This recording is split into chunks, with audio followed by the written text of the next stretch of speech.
We're good. Good afternoon and welcome to the March meeting of the Pumpkin County. Thank you all for being here. As always, we will start with everyone saying to you on the board, please say your name and the part of the county you represent. If you're part of that magnificent Pumpkin County recreation. Yeah. We love you and we can say I'm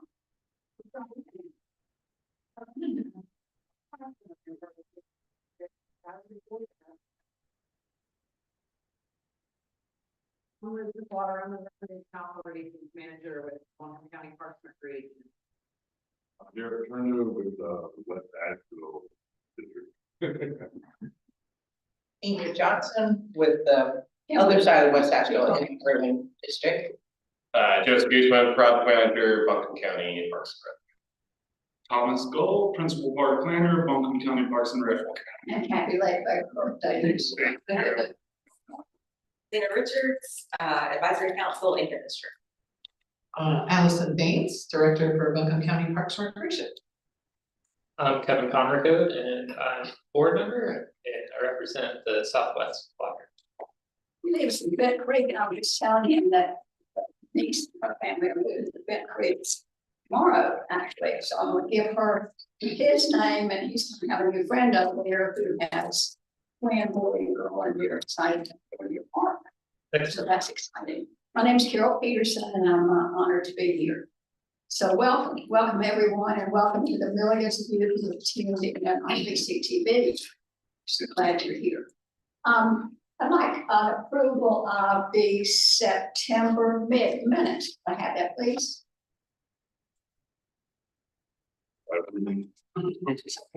Is there a second? Ingrid. Got it. All in favor, say aye. Aye. Thank you very much. Director's report, Allison. Yes, so I want to start off by showing appreciation for all of y'all for being here. We have not met since Colleen hit us on September the 27th. And so really excited to have this first meeting with you all and appreciate everybody coming together to talk about Buncombe County Parks and Recreation and where we are. I'm going to say that I am looking forward to the new Buncombe County Parks and Recreation Advisory Board, as there is a great deal to do. And we're really looking forward to having y'all's input, getting everybody more involved. We were quite adversely affected during the hurricane, is what I want to say. Want to let you know that the priority, as soon as the hurricane hit Buncombe County, we immediately rolled out into emergency services operations. And I think it's important that you all know and that I recognize that every single staff member for the Parks and Recreation Department was reassigned to essential services. There is not one staff member who did not get pulled from their current position and get put into an essential services. And we did things like debris removal. We did things like creating the warehouse for water and food distribution. Everything from working the warehouse to running the warehouse to working at many different sites for distribution, being in charge of comfort care sites where people were coming to get food and water and get showers and have laundry done. So really, this entire staff was at its prime, and I'm extremely proud to be a part of this group of people and this group of employees and staff as a whole in Buncombe County, because we really coalesced and came together. And many of us are still very active in the recovery effort. Joseph has been actively doing site assessments with our FEMA representative here recently, and he'll be giving you some updates about our parks and where we're at. But I just want to start off by that acknowledgement and letting everyone know how really proud I am to be a part of this department and how proud I am of the staff for everything that they do. I'd like to echo, all of you would see there would be Facebook pictures or pictures somewhere in the media, and it would name our folks or what they were doing or where they were, and I thought, this is why you have this great staff together. Temple, they're quick, they can go and get the job done. So we appreciate it so much, really, we appreciate it so much, thank you. It was really great, and it was great too, because it wasn't even just full-time staff, it was full-time, part-time, and temp seasonal staff. So every single employee really was redeployed for emergency services, and now we're all really looking forward into recovery and our next steps. I'm not gonna go through everything because I have Thomas and Joseph here that are gonna give you some of the specifics that have occurred. But I definitely want to let you know, we were highly impacted. As many of you know, we have 7 river parks. And we had a few river parks that were much more affected than other river parks. But we'll go into some of that. We've actually lost land. So Alexander River Park, for example, actually, you know, part of it has gone into the water. And you'll hear a lot about Owen Park. I'm sure a lot of the community has already heard about Owen Park. For those of you that have been there, there used to be 2 large ponds that were there. The river was on the other side. There was walking trails, a great deal of amenities, highly loved use park. Those ponds were washed away. The river moved over approximately 50 feet or so.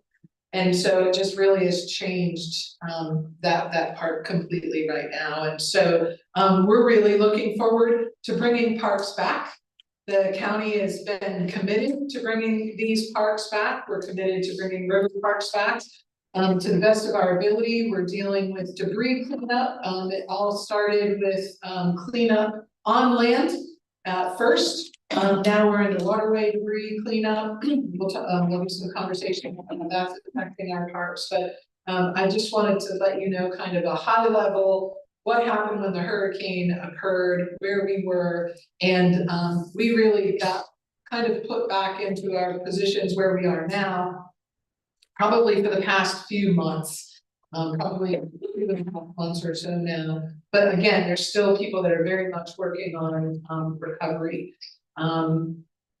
So much that's happened, but again, just really proud of where we are and excited to be moving forward. So I'll let other folks kind of have some other say for the recovery effort. The last thing I just want to mention is many of you were actively a part of the open space bond.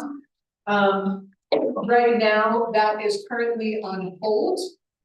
We are waiting until evaluate where we are as a county right now, because we're still very much in those recovery efforts and working with assessments of sites and looking into funding for projects that we've got going on. We will be revisiting the open space bond probably by July. So in the summer, we will come back to where we were and have a conversation and touch base about where we are. So I don't really have an update per se about where anything is, other than to say that the bond has just kind of been put temporarily on hold while we focus on these essential services and really getting the county up and going. So it is paused but not forgotten. We will be coming back to it. So I just wanted to make sure that you all are very much aware of that. I think, you know, there's a lot of questions that people still have, and we're looking forward to working through the process, coming out on the other side and looking into what projects exist and still exist, and what new projects there may be as a result of how adversely parks have been affected in our county as a whole, right? Our geographic have just really changed. So looking forward to that as well, but just wanted to reassure you that we're doing well. Parks are at the forefront and we're moving forward. I'm not surprised, not at all surprised. Thomas, we're gonna turn to you, please, sir. Yeah, so Allison did a pretty good summary of the park status update. A couple of points I'd like to add here is that we do have 7 river parks, but 2 of our parks are long rivers that are not like river parks. Carbon Soccer Field in Weaverville, and then Owen, where, you know, it's the largest one, the Noah River, parking along the Reams Creek, and both of those parks sustained pretty catastrophic damage. The other thing I'd like to mention on parks is, parks are actually like, inherently like resilient, facilities. So one thing that I really thought that shined, in kind of post-clean efforts was our Buncombe County Sports Park and our ability to kind of convert that into like all things disaster relief. So there was a huge, if y'all were out there at all after the storm, there was, you know, a water station, where we were providing, potable water. There was an MRE station, there was a FEMA kind of comfort care station that had showers, washers, to wash clothes. And then there was also another, and I always forget what these are called, but there was also another like kind of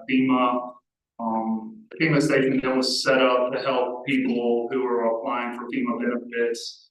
And there was one weekend, the first weekend we got that open for the soccer league, the ABY Soccer League, where it was pretty cool to see. Well, hopefully we never see it again. But like people were like enjoying the fields that we recently had built. First time that some of the kids were able to, you know, go back to soccer, some sense of normalcy. But all of the other stuff was going on simultaneously, and I thought it was a really kind of neat moment and a testament to what park facilities can be for a community. So just wanted to highlight that. And then for a park status update as well, something I want to talk about is how we still very much are in parks in kind of response mode in a lot of ways. As was mentioned, we're going through the process of our waterway debris removal right now. We kind of have prime property for that. The contract, the FEMA, that U.S. Army Corps of Engineer contractors really like to utilize public access points along the river. They try not to, you know, if you've seen any of these sites, it's pretty disruptive. So they like to not to do that to like private property if at all possible. So we have to remain really flexible to their kind of processes and timelines as much as possible. We're trying to kind of push them to get stuff open and push them to actually have a little bit more of a strategy when it comes to like allowing us to start piecing some of our river parks back together, especially in the summer. So that's something that we're kind of coordinating on a daily basis with folks. Just been a huge asset to our department in coordinating on the ground level with contractors and making sure they are where they're supposed to be and they're not where they're not supposed to be to the greatest of our ability. There are some mavericks out there and we try to wrangle them whenever we see them. So yeah, that's kind of our general parks update. We're still, as people who are becoming more and more familiar with the FEMA process will let you know, parks are kind of a very low priority within the FEMA kind of list of priorities. We're either last or second to last, I always forget which one it is. But G, yeah, out of like A through G. It actually goes all the way to Z, but Oh, okay. yeah. But as far as like kind of immediate response stuff, it's pretty low on the list. So we're always kind of like waiting, and it's like, all right, where do the parks go? So we're kind of in that position now where we're all things waterway, and we're trying to kind of wrangle those contractors as best as possible. There has been some talk throughout the public about, you know, like the amount of trees they're taking versus not taking. Are they taking stuff they're not supposed to be taking? Luckily in our parks, since we've had kind of a good relationship with our contractors from the beginning, I don't think there's been any overtaking involved. It still doesn't mean that the process doesn't look really rough, because it does. We acknowledge that, and they made that known to us kind of beforehand. But again, we're kind of beholden to the process. We're very much kind of passengers on this ship as recovery efforts are being made. But we can voice our displeasure whenever things are egregiously wrong, and that's what we've been doing. So Yeah, that's the park status updates. The system-wide master plan, we are gonna be re-kicking off that effort. We've met a couple of times with our or our consultants for that master planning effort. Who have experience in this, right? So they actually have done a number of master plans for Parks and Rec municipalities in Florida, some of which were going through the same thing at the same time that we were. Some of which that have gone through this in years past, so they have experience of all right, we're in the middle of this process now. We can't just keep going through and act like nothing happened. It's very evident that community needs have probably changed. So we need to stop, regroup, pause, and regather some community input as to how those community needs have changed. And then make sure that those are addressed in the system-wide master plan as we move forward. So we've gotten the additional scope from them, and we have tentatively secured funds to cover that additional scope. We met with them just yesterday, actually, in which they said they're gonna give us a timeline, so we'll have a more serious timeline at the end of this week or early next week, so we'll be able to provide a little bit more update on the timeline in our next meeting, or if you have questions, just feel free to reach out. Much in a similar vein, our Greenway projects. Similar to our park system, a lot of our Greenway projects, actually all three of our locally administered Greenway projects are actually along streams. The Inca Heritage Trail is along Greens Creek, and then Beaver Dam Creek section, obviously along Beaver Dam Creek, and then the Highway 251 section of the Woodfin Greenway is along the French Broad River. They've all been impacted. To varying degrees. So after this was like when we were kind of in between worlds. So I was working in a warehouse and then like had a couple of days a week that I could like kind of regroup. We did meet with NCDOT in October, at which point they said you need to pause all work on locally administered Greenway projects, because the way that works is they essentially get like a lot of leeway in spending money to repair all the roadways that are done, right? So they go out, start signing contracts, and get the work done. So that's what they did. They don't know how all of that comes out on the back end financially. So as you may imagine, Greenway projects are being like non-essential. So they want to make sure that towards the end of the response effort, once access has been restored to all of the different areas, that they're not going to be so in the hole that they're not able to afford the locally administered Greenway projects. So we said, okay, we'll pause.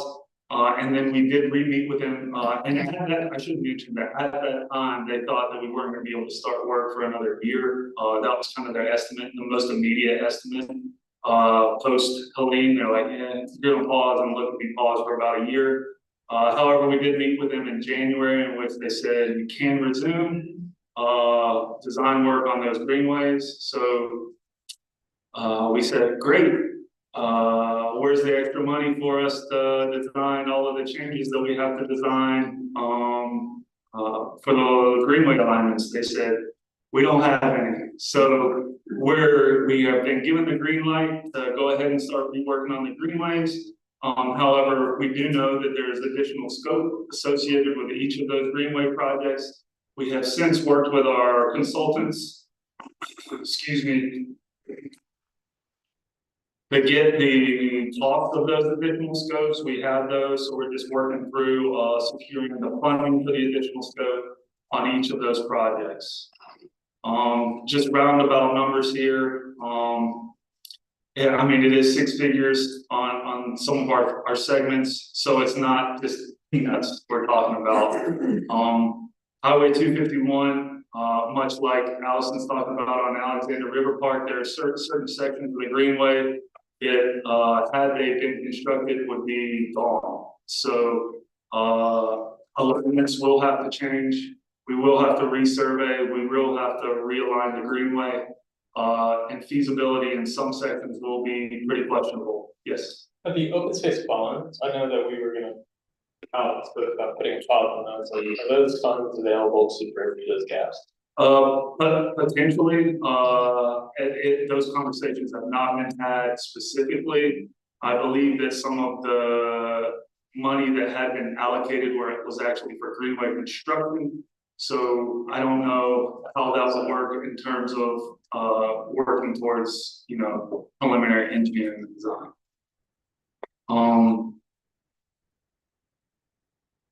Yeah, that's pretty much it on Greenways. We do plan on, taking what we have and, doing the best we can, with some of the alignments and some of the effects, that have happened to those alignments. On somewhat, well, let's just switch to deep review. So on a somewhat more joyous note, is that we have had conversations. So our Orlov grant with Beaverview, as many of you know, is a federal grant. And as many of you know, there's a lot of pause on federal funding or, stuff like that. We have, and it's a federal grant that we have to apply through the state.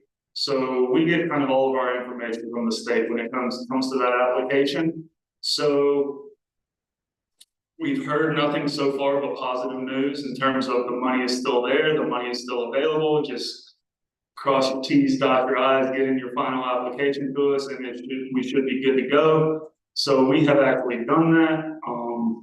We have submitted our final application for the Orlov grant. We just got word late last week that our partners at Southern Appalachian Highland Conservancy had completed the Yellow Book appraisal that is required and the third-party review that is required for that. So we will be submitting that to the state, hopefully later this week. And then we will be 100% complete in application in. So kind of loose timeline on that is we've heard that we can kind of hear back by June on if we were guaranteed the funding or not, and then that funding would be available to us in September. So that's pretty positive. So that's a $4.5 million, around about $4.5 million grant that we secured. Yes. Was there considerable tree damage on the mountain? There was so I'd be lying if I told you I would walk the whole mountain, but to our knowledge, there has been some tree damage on the mountain, and there is one section that's not associated with kind of the main access point where there was a landslide. That's like kind of the extent that we know of the part of the mountain that we would be purchasing with the grant. Did have a landslide? Correct. Not? Yes, yeah, but not in, it's like we'll call it like a backcountry section. Okay, not like where the road goes. Correct. So How that many acres? it's 340-ish, 345, something. And so, I mean, in theory, if all of this goes through, obviously a lot of unknowns, but in theory, we could have purchased all of that using zero county money, which would be amazing. Because we're essentially using a state grant to match the federal grant.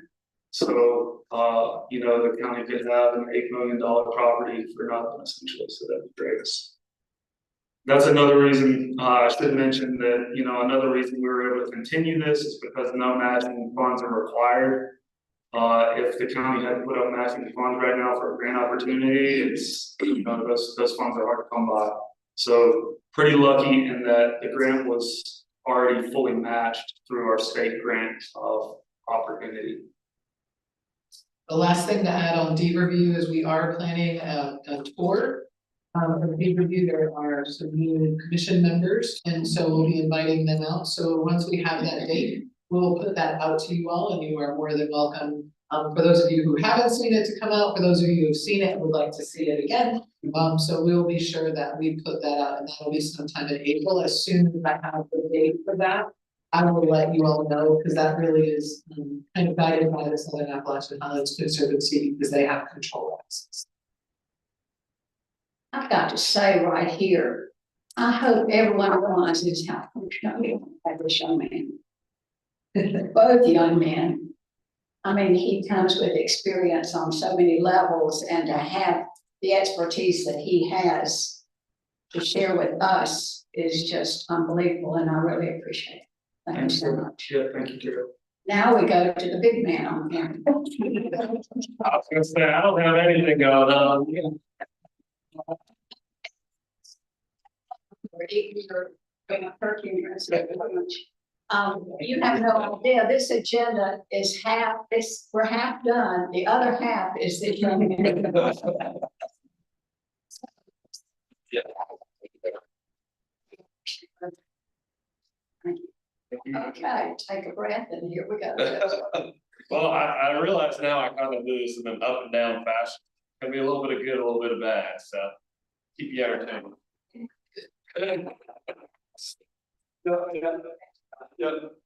So I'll start at the Buncombe County Sports Park, that Eco Recreation Destination Project.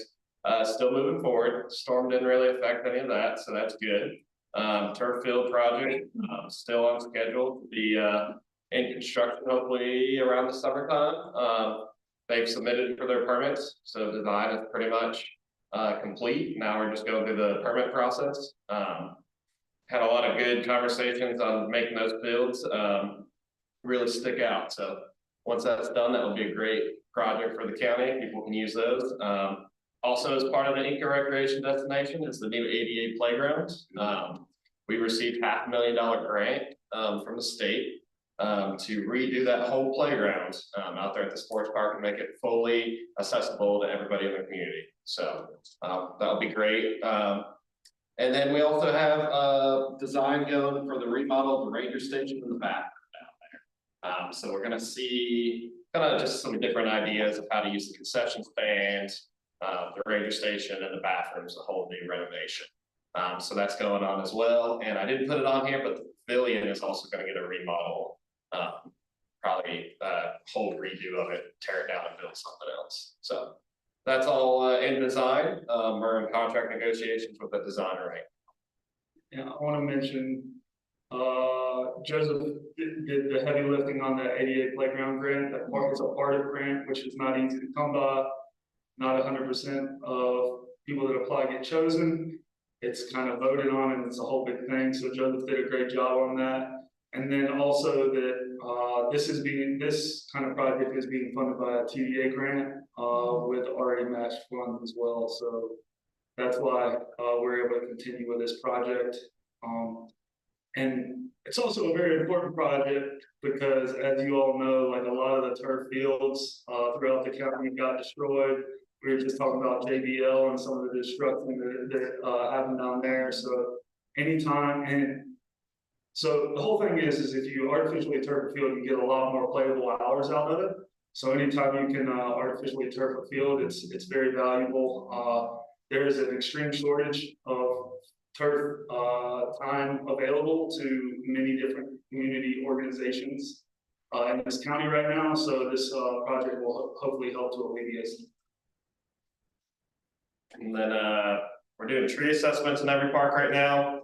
We've actually conducted most all of our properties except the currently closed like Owen Park we haven't done yet. But we hired an arborist to go look at every tree in the park, tell us if it's a high risk, low risk, and what needs to be done. All the high risk trees, we've already removed them all except there's one left at Beck Creek Community Park that they're looking at today to take down. And then there's another one left at North Buncombe that they're gonna take down today. So pretty active on that right now. You know, we wanted to make sure after the storm, especially that we knew what our tree, population looked like. I noticed like the medium risk trees, I'm assuming still have the tape around them. The green ones, yeah, they're the pruning. But other than that, they're good to go. A lot of them are very healthy trees that just need some TLC on the bottom of the canopy. So yeah. Yeah, but thanks for bringing that up. Like, so if you're going out into parks and you see trees with green tape, it just means that they need a little bit of pruning. They're safe to be there. So all the trees that had the red taping or the pink taping, those were the ones that needed to be removed. Do you have I'm just out of curiosity, a ballpark of how many trees? I'd have to look park by Yeah. park, but it wasn't as many as you would think. A lot of those high-risk trees came down in the storm, so. It was kind of like Mother Nature did the first pass for us, in a sense, and that's really why we opened our eyes to it after the storm, though, because we could have another storm like this happen again, you know, and get those, you know, damage property from these trees, hopefully won't happen as much. So, but that's a big thing going on right now. We're really working with General Services grounds on that one, really good partnership on that. Also, waterway cleanup. So pretty much every river park is a waterway site, right? We are working with them to try to understand where we can get in when they're done. I'm waiting on like this Whitewater Park today for an example to hear if they're done or not. There's a lot of question marks. If we get another high rain event, what if things get pushed down the river that they didn't see before? Stuff like that. So they don't know where they have to go back to after they've already done. But good partnership with Ashburn on that, and that's Army Corps contractor, trying to understand that. Hominy River Park, we were able to reopen the parking lot and the river access in the Greenway. And how we did that was we actually put the fence back that was there before, and now it provided separation from Army Corps contractor.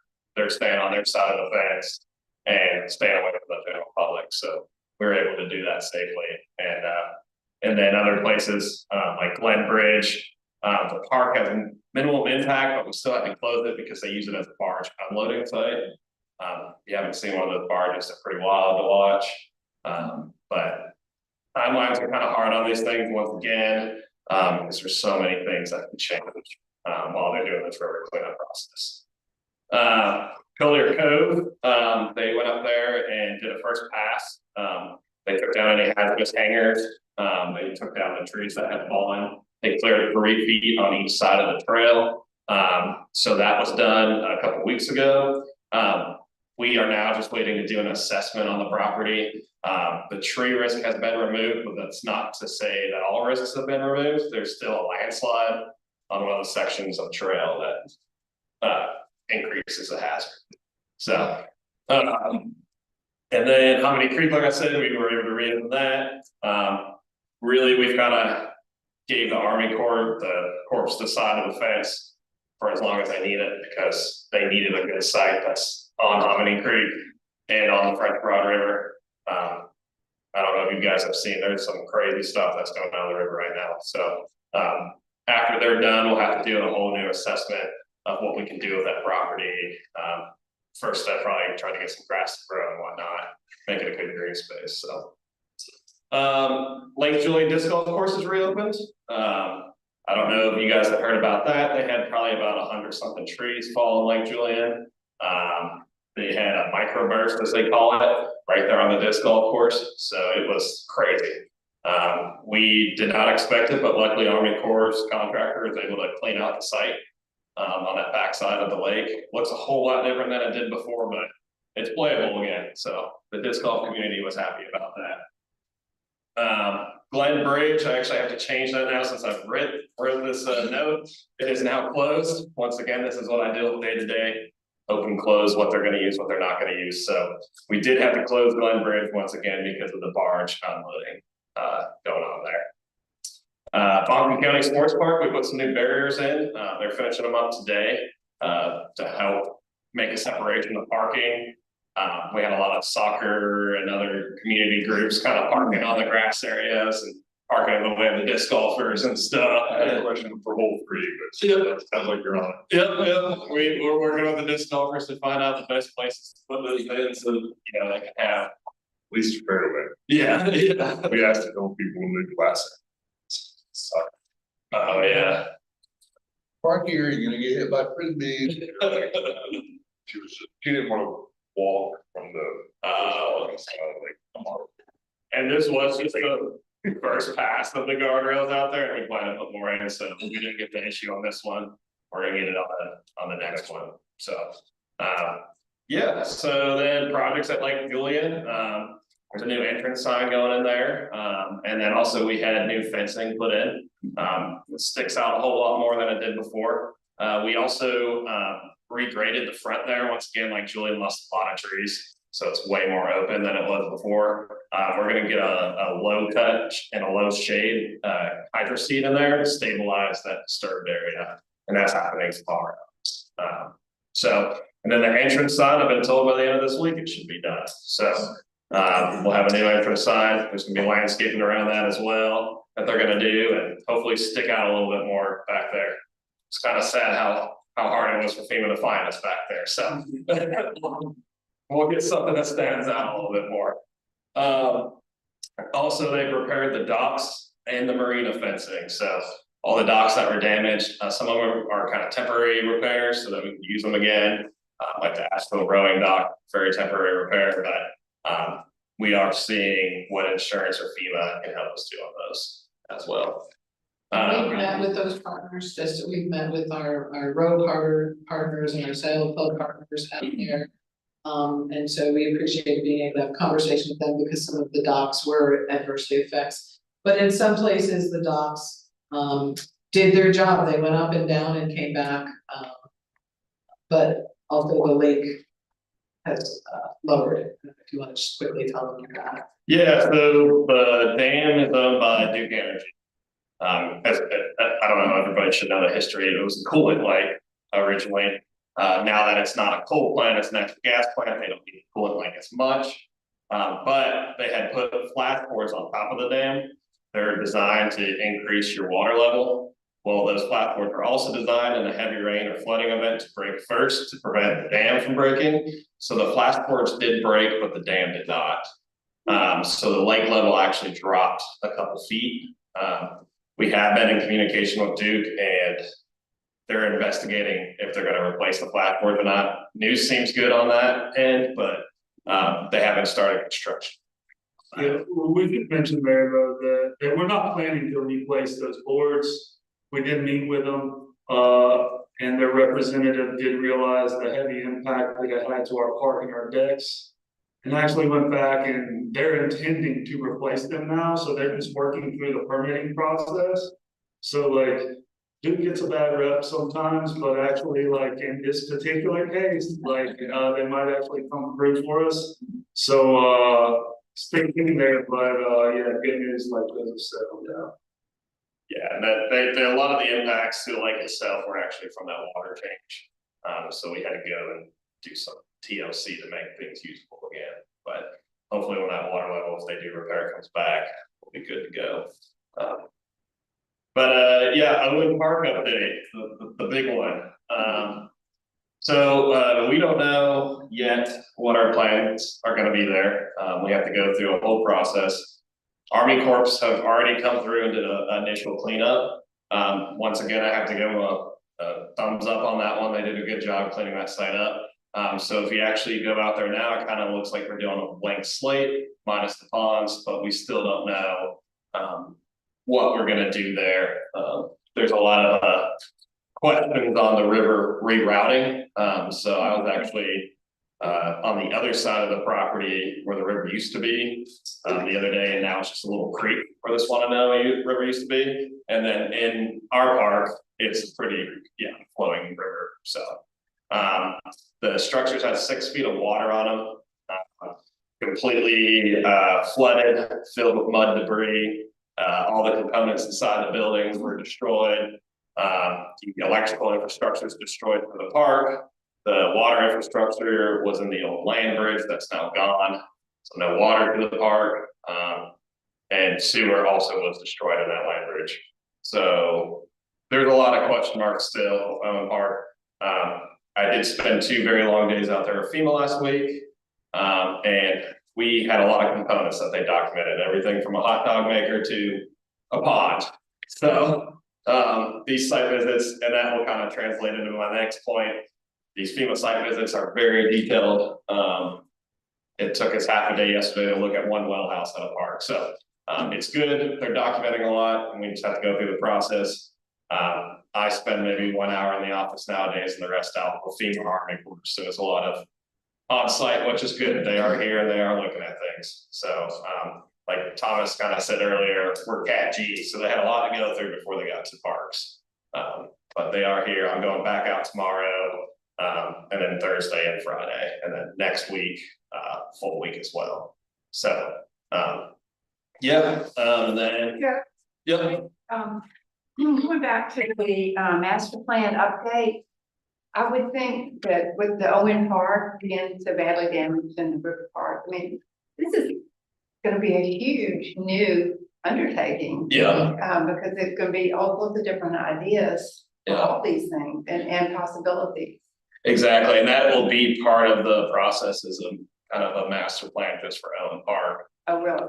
It will be a community outreach process of what the community wants to go back there. Yeah. So we have been, planning that for a while now. That's the next step, or the first step, in that construction design Basically, process. you're kind of starting from ground zero.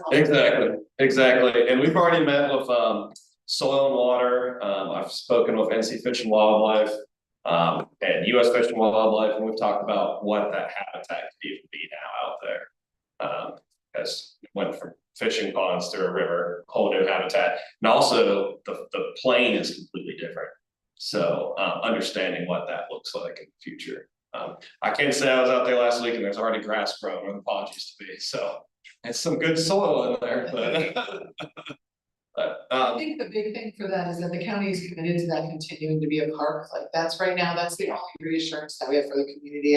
We don't have a timeline right now, because there is a process that we're committed to going through. But we just want to make sure that people know that we are committed to bringing it back. So that's really Amazing that yeah. it's a park, but it's not a park anymore. But we have to reimagine what that looks like.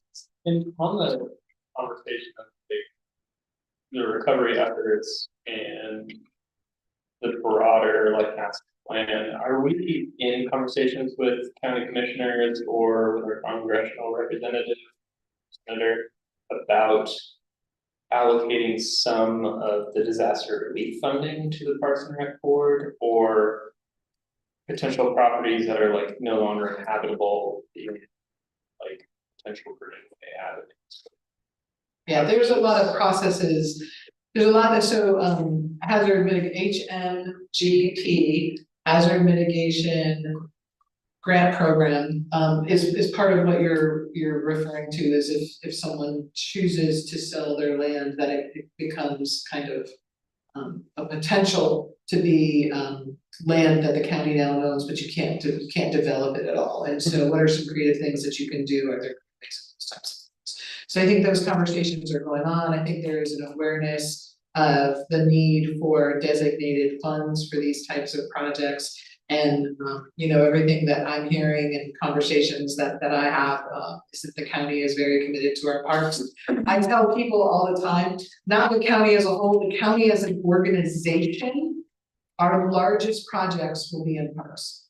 So as an organization, parks have been the most affected as Buncombe County organization. And so they will wind up being, Owen will probably wind up being the largest project, most costly project that the county has to undertake. But to Thomas's point, like parks are inherently like resilient.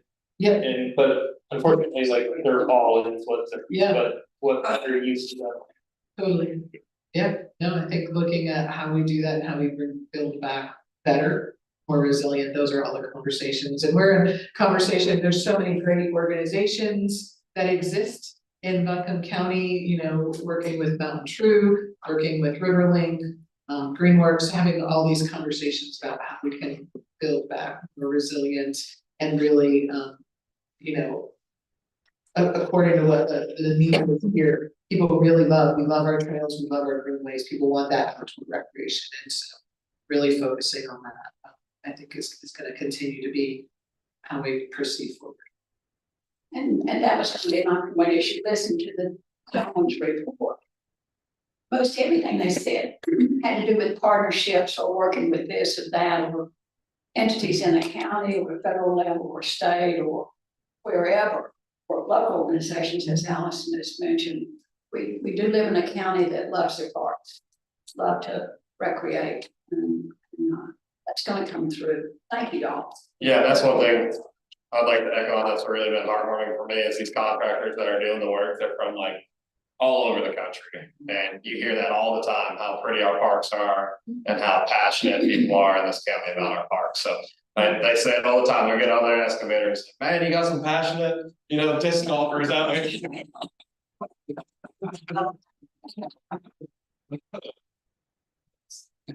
And in addition to that, there's so much goodwill out there for Asheville and Buncombe County and Western North Carolina right now. So going for any grants or part of any of those things, I would think you would get a very positive response, especially now. Yeah, that's one last thing is we have an organization called Boom that's out of DC, and all they do is playgrounds, and they've reached out to help with Ellen Park. So it's getting out there, and people are coming out to help, so it's good. If I'm not mistaken, Good Morning America is going to do a special tomorrow morning, which is the 6-month anniversary, whatever you want to call it, of the. Where are they going to be? They're going to be in Island Room. Make reservations if you wanna go. It's closed at 6:45 AM. So you gotta get there before 6:48. Or if you go to the brewery the night before and just. You just set a placeholder. One of the last things that, and sometimes this morning was, to your point, they think that this will bring even more attention to us and more people wanting to help. So that's very exciting. Well, it is amazing how much goodwill I know. is around the whole country. We had of course, everybody's got a story, but my story is the 2 gentlemen who came from Iowa, came down Lower Brush Creek Road with a trailer with all kinds of equipment and feed and everything, stayed with us or stayed working with us for 3 or 4 days and did anything that they could do. I mean, the excavator. These were farmers who came down with us and rode the county roads until they found a place they thought they could help. We said, we're your people. It's wonderful, and I think we're seeing that everywhere.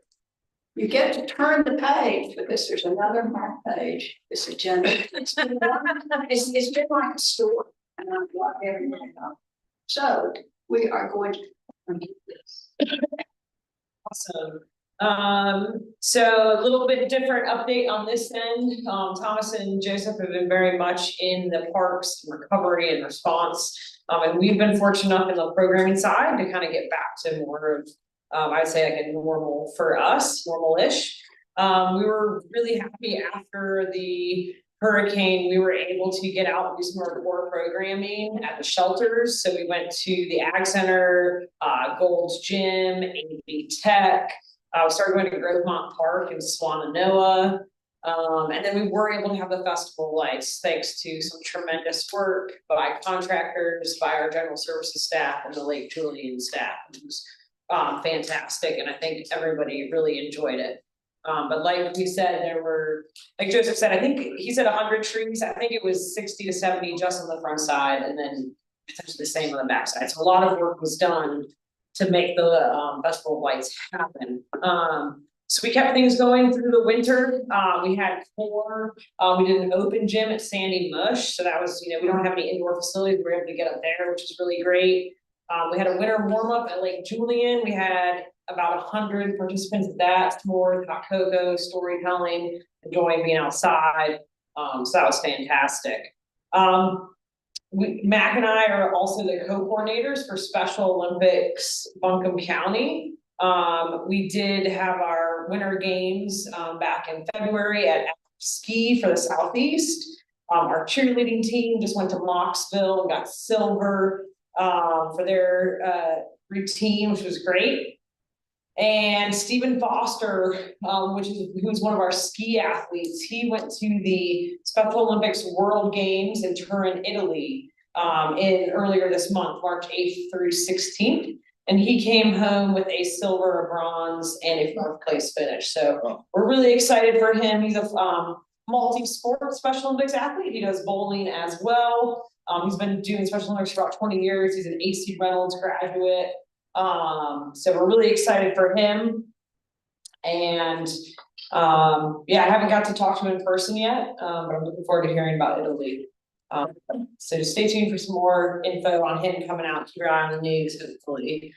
Also on this for Special Olympics, we have our spring games coming up in May.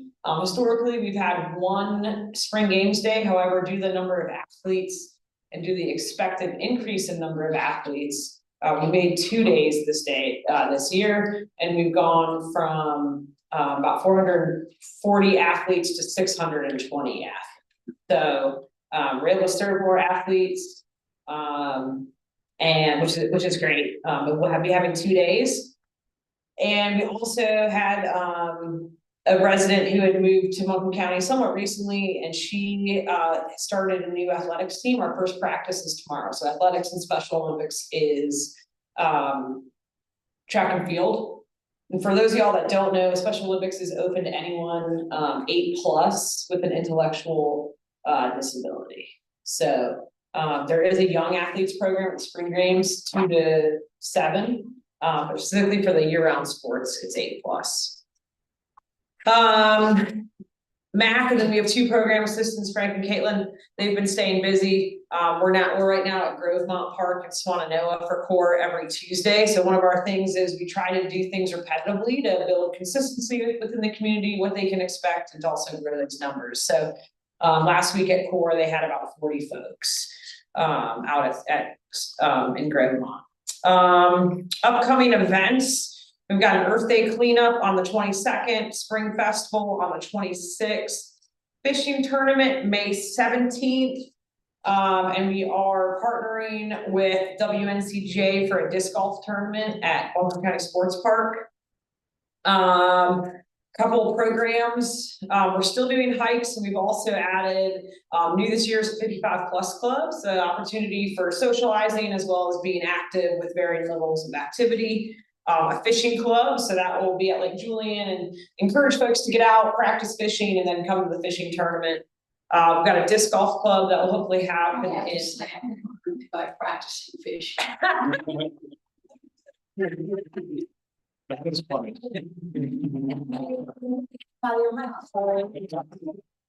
They wanted to build skills so that they can, win the tournament, hopefully. Disc golf club. And then at the lake, we did purchase some kayaks this past winter. So we are looking at doing kayak rentals and tours at Lake Julian. So we'll hopefully have those up late spring, early summer, and then also some expanded pontoon tours. So we are busy. And adding more as we go. I'm glad to hear about the core program, and that's one that I have special interest in. Yep. I saw Mac out of the park shortly after the storm. Good to see a lot of people were using the program. Yep. Great. Mac, we missed him. I'll let them know. Okay. The other item that I want to bring up, so for those of you that can remember back that far, September 27th was supposed to be the board retreat that we were going to do.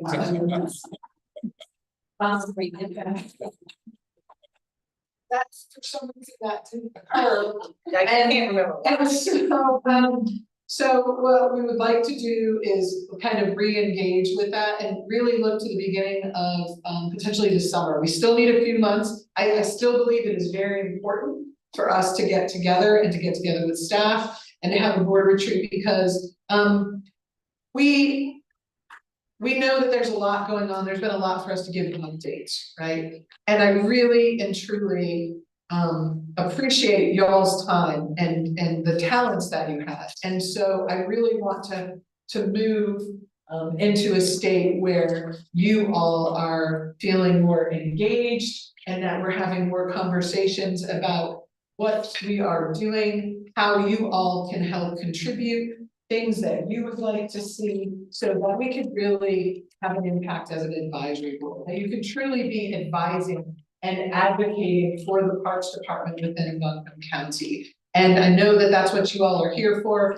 and we've just really been doing a lot of, kind of updating this by necessity of what's happening.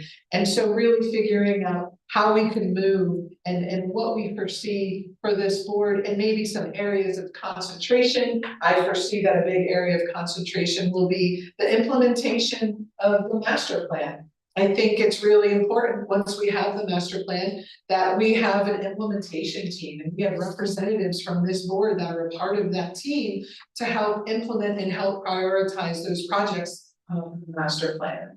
And so that's just one way, one very easy way that I see incorporating folks and you all plugging in where you know that your strengths lie and your passion and what you're hearing out in community to be able to happen. And so I really want to look to that retreat. So we will send out some options to you all and do our best to get a time where the most amount of people can attend. And then we can really also start talking about how to get you involved in the master planning process a little bit more as we start doing community outreach,